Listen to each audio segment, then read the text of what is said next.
Partai Keadilan Sejahtera ada Abu Bakar Al-Habsyi, nampaknya akan segera juga memberikan pernyataan kepada rekan-rekan media jelang penetapan pemenang Pilpres 2024. Kita simak bersama pernyataannya berikut ini.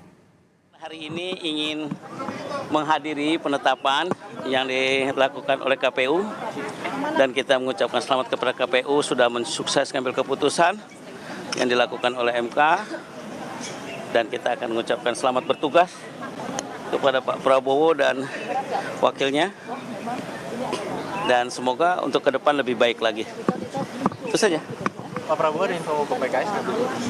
Moga-moga dalam waktu dekat ya kalau ada kesempatan, tapi belum ada janji. Akan mengundang Mas? Enggak, kita akan datang di internal kita dulu. Kita mau ke Nasdem, kita mau ke PKB. Mungkin siang ini kita ke Nasdem jam 3. Besok kita jam 7:30 ke PKB. Nanti jam 3 itu di Nasdem? Nasdem.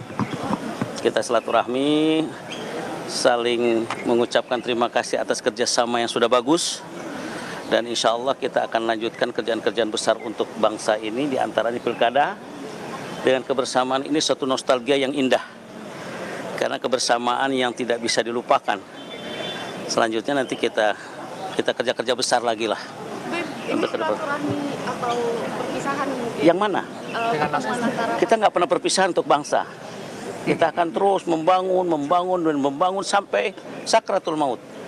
Berarti koalisi perubahan ini bertahan sampai pilkada nih? Lalu kita usahakan. Paling tidak di DKI kita coba dulu, kan sebelum ditanya ya.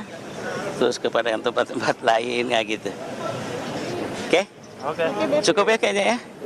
Pokoknya kita calon sukses, semoga Prabowo dengan wakilnya bisa bekerja dengan baik dan membangun bangsa demokrasi lebih baik lagi. Ya, oke. Ya itu tadi kita.